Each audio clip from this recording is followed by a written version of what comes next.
तालुक्यात येते कशा प्रकारे प्रतिसाद आहे काय सांगू? या जन आशीर्वाद यात्रेची आज 14वा दिवस. त्या 14 दिवसापूर्वी मंगळचा आणि या पंढरपूरच्या तमाम लोकांचं आराध्य दैवत असणाऱ्या हुन्नूरच्या बिरोबाच्या चरणी नतमस्तक होऊन या जन आशीर्वाद यात्रेला सुरुवात केली होती आणि 13 दिवसामध्ये वेगवेगळ्या गावात मुक्काम करून जवळजवळ तब्बल 80हून अधिक गावात त्या ठिकाणी जाऊन प्रत्यक्ष भारतनानाने जोडलेल्या 2009च्या पूर्वीपासूनच्या जीवाभावाची ऋणानुबंधातली सर्व वडीलधारी प्रमुख लोक पदाधिकारी माता भगिनींचा आशीर्वाद त्या ठिकाणी घेऊन गावागावापर्यंत वाड्या वस्त्यापर्यंत जाऊन त्या ठिकाणी 13 दिवस त्या ठिकाणी मंगळचा गाव दौरा पूर्ण करून आज 14व्या दिवशी त्या ठिकाणी पंढरपूर तालुक्यातील सिद्धेवाडी गावात त्या ठिकाणी जन आशीर्वाद यात्रेच्या निमित्तानं सुरुवात केल्यानंतर तालुक्यातल्या या भागातल्या आणि तालुक्यातल्या भारतनानाच्या खांद्याला खांदा लावून काम करणारे अनेक वडीलधारी प्रमुख पदाधिकारी तरुण सहकारी या मतदारसंघातले तमाम त्या ठिकाणी शेतकरी या जन आशीर्वाद यात्रेच्या निमित्ताने एकत्रित येऊन पंढरपूर तालुक्यातल्या स्वागताला आणि आशीर्वाद देण्यासाठी सर्वजण एकवटले होते. या जन आशीर्वाद यात्रेचा प्रचंड आत्तापर्यंतचा पाहता तो उत्स्फूर्त प्रतिसाद बघून नक्कीच नानांच्या विचाराशी जोडलेला प्रत्येक माणूस व्यक्ती शेतकरी माता भगिनी तरुण सहकारी आशीर्वाद देण्याच्यासाठी येणाऱ्या आगामी काळात त्या ठिकाणी माझ्या पाठीशी ताकदीनिशी आहेत हे या आशीर्वाद यात्रेच्या निमित्तानं मला त्या ठिकाणी दिसून आलं. दादा नागरिकांची काय मागणी? नाही, नागरिकांची कारण एकीकडं भारतनानांचा 11 वर्षाचा काळ इथल्या तमाम मायबाप जनतेने मतदारसंघातल्या वडीलधाऱ्यांनी बघितलेला आहे. लोकप्रतिनिधी म्हणून निवडून गेल्यानंतर भारतनानांनी गट तट किंवा पक्षीय गाव पातळीच्या त्या ठिकाणी विकासाची कामं केली. एखाद्या विचाराचा सरपंच असेल किंवा विचाराच्या विरोधातला जरी एखादा सरपंच किंवा गावातला प्रमुख निधी मागायला गेल्यानंतर भारतनानांच्याकडून 11 वर्षाच्या काळात कधीच दुजाभावाची चुकीची वागणूक द्वेषाची सूडबुद्धीची वागणूक कधीच त्या ठिकाणी मिळाली नव्हती. पण नानांच्या दुःखद निधनानंतर झालेल्या पोटनिवडणुकीच्या नंतर या विद्यमान आमदारांनी आणि त्यांच्या सरकारने शेतकऱ्यांच्यावरती या भागातल्या प्रमुख नागरिकांच्यावरती किंवा गावातले सरपंच असतील प्रमुख लोकांच्यावरती जी दुजाभावाची आणि चुकीची वागणूक आहे निधी मागायला गेल्यानंतर आमच्या पक्षात या गटात या आमचं काम करा मगच तुम्ही जर निधी देतो ही लोकप्रतिनिधीची आमदारांची भावना असेल तर ही या मतदारसंघातली चुकीची त्या ठिकाणी पावलं किंवा चुकीचा प्रकार आज सगळे वडीलधारी शेतकरी त्या ठिकाणी ओळखून आहेत आणि गावोगाव गेल्यानंतर या तक्रारी त्यांनी उठवून या जन आशीर्वाद यात्रेच्या निमित्तानं जवळजवळ मंगळवेढ्यातल्या 80 गावात 45 ते 50हून अधिक सरपंच आणि गुप्त पद्धतीने मला अनेक लोकांनी भेटून त्या ठिकाणी सांगितलेलं आहे. येणाऱ्या काळात ते देखील त्यांची उघड भूमिका ते जे राहिलेत ते देखील करतील आणि म्हणून ही चुकीची पद्धत नानांच्या सारखी पद्धत जर सुरू ठेवायची असेल तर मी आशीर्वाद मागतोय. त्या निमित्तानं प्रत्येक गावात भागाभागात गेल्यानंतर एकीकडे 3000 कोटीचा तुम्ही एवढा मोठा निधीचा बुडबुड्याचा तयार केलेला आकडा सांगत असाल आणि गावोगाव गेल्यानंतर रस्त्याची तुम्ही परिस्थिती मी सांगतोय म्हणून या लोकशाहीतला चौथा स्तंभ म्हणून पत्रकार बंधू तुम्ही त्या ठिकाणी काम करताय. तुम्ही देखील गावोगावचे जाणारे रस्ते तुम्ही एकदा आवर्जून आमच्या विनंतीला मान देऊन जावा बघा आणि तिथल्या नागरिकांना विचारा. गावात येणारे रस्ते असतील पिण्याचं पाणी एखाद्या गाव पातळीच्या सरपंचाने इतर योजनेतून पैसे आणले आणि काम करत असताना देखील लोकप्रतिनिधींनी जाणून बुजून राजकारणाला राजकारण म्हणून अडवण्याची पद्धत या मतदारसंघात ती सुरू आहे. ती भारतनानांच्या काळात कधीच नव्हती आणि तीच पद्धत सुरू ठेवण्यासाठी ही चुकीची माणसं बाजूला सारा ही विनंती करायसाठी या जन आशीर्वाद यात्रेच्या निमित्तानं मी गावोगाव भेटतो येतो. दादा तुम्ही आता म्हणालात की 3000 कोटीचा विकास कामं मागे काही दिवसापूर्वी त्यांनी माध्यमाशी संवाद साधला ते ठाम आहेत. पंढरपूर आणि मंगळा तालुक्यात मी 3000 कोटीचे विकास कामं आणलेले आहेत आणि सध्या विधानसभेच्या तोंडावर नॉट रिचेबल नेते आता रिचेबल झाले आहेत आणि त्यांना विकास दिसून येईल असं प्रत्युत्तर दिले. काय वाटतं? नाही, मला तुम्हाला पण विनंती करायची आहे की ते जर ठाम असतील आणि 3000 कोटीचा जर निधी त्यांनी दिला म्हणून सांगत असतील तर एकदा मलाही त्या ठिकाणी कुठल्याही शिवतीर्थावर बोलवा आणि विद्यमान आमदाराला देखील कागदपत्रासहित प्रूफसहित त्या ठिकाणी बोलवा. मी या 11 वर्षाच्या काळात भारतनानांच्या माध्यमातून कोणत्या कामं झाली काय झाली ही कागदपत्रासहित त्या ठिकाणी यायला तयार आहे. मग 3000 कोटीचा जर निधी दिला असेल तर का रस्त्याची पिण्याच्या पाण्याची शेतीच्या पाण्याची या भागातल्या पीक विमा या भागात शेतकऱ्यांची झालेली गारपीट या भागात वादळी वाऱ्यानं नुकसान झालेल्या शेतकऱ्यांना का मदत सरकारच्याकडून त्या ठिकाणी मिळाली नाही?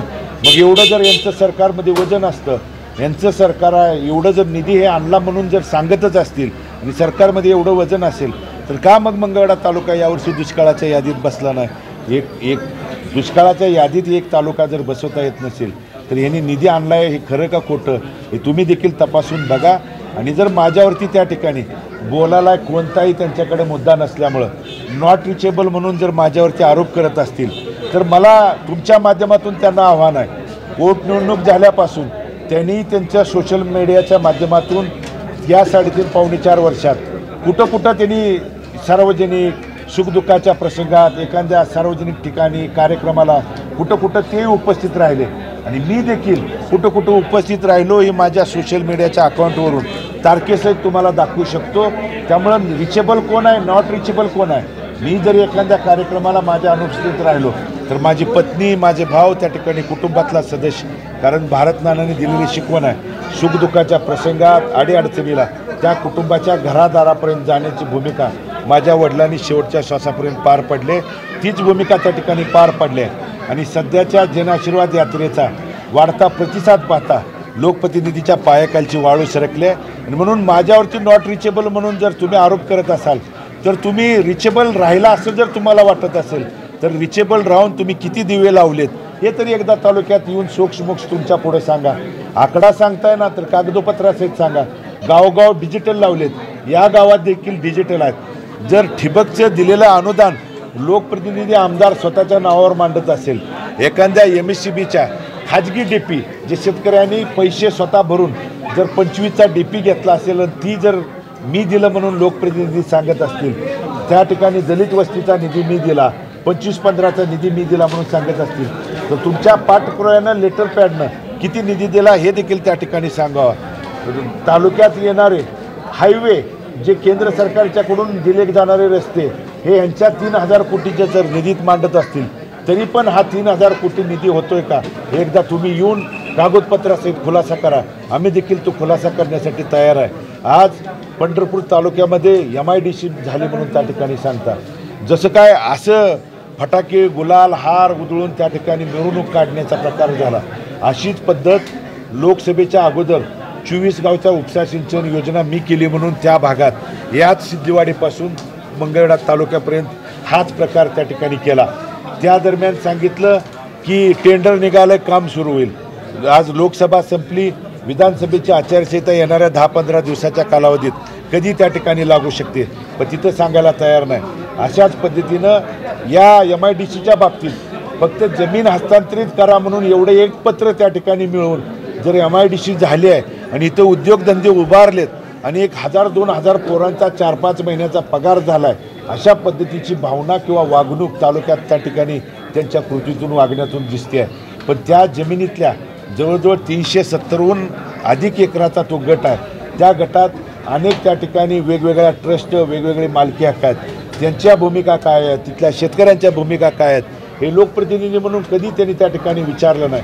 मात्र लोकांची निवडणुकीसाठी इथल्या तरुणांची दिशाभूल करणार असाल तर त्या भागातले मंगळवेढ्यातले शेतकरी आणि या भागातला तरुण यांना येणाऱ्या काळात त्या ठिकाणी उत्तर दिल्याशिवाय राहणार. शेवटचा प्रश्न, महाविकास आघाडीमध्ये तुम्ही आता प्रचार करता 3 उमेदवार आहेत, मात्र अनिल सावंत आहेत, नागेश भोसले, राहुल शेट्टी तसेच परिचारक यांचं देखील नाव चर्चेत आहे, त्यांनी देखील गाठीभेटी घेतली अशी चर्चा सुरू आहे, काय सांगू शकता? नाही, लोकसभेच्या निवडणुकीच्या निमित्तानं आज जसं विधानसभेला तुम्ही मानला अनेकांनी गाठीभेटी घेतल्या, लोकशाही पद्धतीत इच्छुक असणं, उमेदवारी मागणं यात कोणताही त्या ठिकाणी गैर नाही.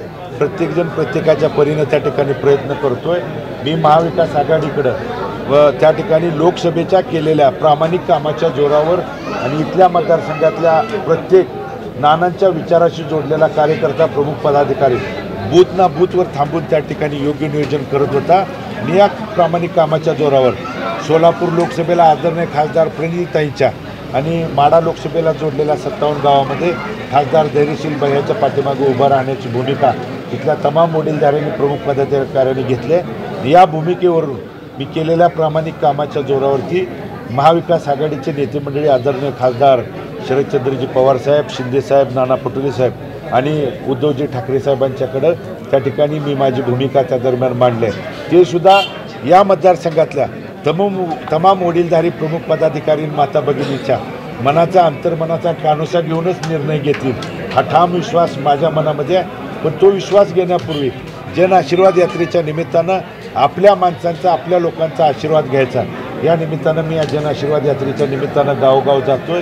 आज जन आशीर्वाद यात्रेचा 14वा दिवस आहे. आणखी 3 दिवस त्या ठिकाणी ही जन आशीर्वाद यात्रा चालणार आहे. म्हणून महाविकास आघाडीच्या उमेदवारीच्या बाबतीत मी मनामधून त्या ठिकाणी निश्चिंत आहे. विठ्ठल परिवाराचे आणखी नेते तुमच्यासोबत दिसत नाही आणि मनसे नेते दिलीप चौधरी हे देखील विठ्ठल परिवार माझंच म्हणून मैदानात आहे. चित्र स्पष्ट झाल्यानंतर कोण सोबत आहेत कोण काय आहेत हे तुम्हाला त्या ठिकाणी दिसून येईल.